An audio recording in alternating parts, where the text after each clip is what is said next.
शेर और मच्छर की कहानी। जंगल के राजा शेर को अपनी शक्ति पर बड़ा ही घमंड था। वह स्वयं को सबसे शक्तिमान समझता था, इसलिए जंगल के हर जानवरों पर अपनी धौंस जमाता रहता था। जंगल के जानवर भी क्या करते, अपने प्राण सबको प्रिय थे, इसलिए न चाह कर भी शेर के सामने सर झुकाते।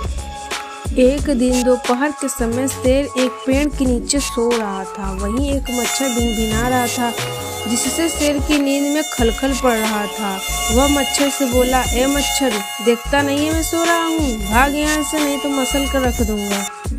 मच्छर बोला, क्षमा करे वनराज, मेरे कारण आपकी नींद में बाधा उत्पन्न हुई, किंतु आप मुझे ये बात नम्रता से भी कह सकते हैं, आखिर मैं भी इस धरती का जीव ही हूँ।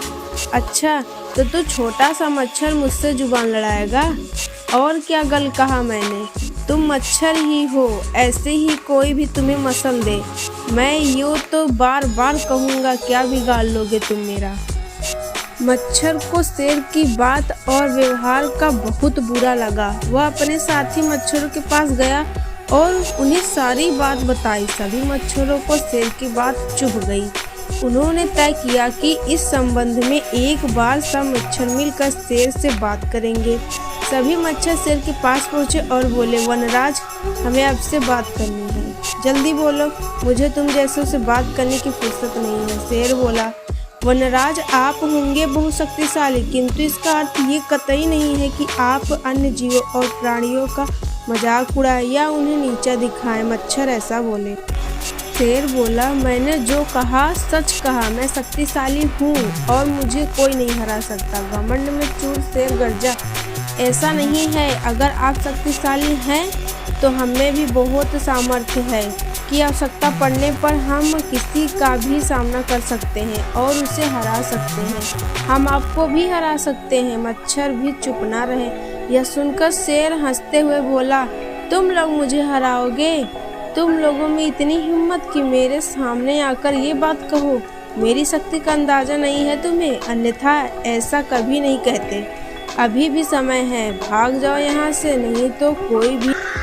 शेर के घमंड ने मच्छरों को क्रुद्ध कर दिया। उन्होंने ठान लिया कि शेर को मजा चखाकर ही रहेंगे। वे सारे एकजुट हुए और शेर पर टूट पड़े। वे जगह जगह उसे काटने लगे। वह दर्द के मारे कहार उठा। इतने सारे मच्छरों का सामना करना उसके बस के बाहर हो गया। वह दर्द से चीखता हुआ वहां से भागा, लेकिन मच्छरों ने उसका पीछा नहीं छोड़ा। वह जहां भी जाता वे उसके पीछे जाते और उसे काटते। आखिरकार शेर को झुकना पड़ा। वह हार मान ली। वह मच्छरों के सामने गिड़गिड़ाने लगा, मुझे बख्श दो, मुझसे गलती हो गई, जो मैंने तुम्हें तुच्छ समझकर तुम्हारा मजाक उड़ाया और तुमसे बुरा व्यवहार किया। आज तुमने मेरा घमंड तोड़ दिया। मैं अपनी कभी किसी को भी नीचा नहीं दिखाऊंगा। मच्छरों ने शेर को सबक सिखा दिया था, इसलिए उन्होंने उसे काटना बंद कर दिया। वे बोले, घमंडी का घमंड कभी न कभी तो अवश्य टूटता है।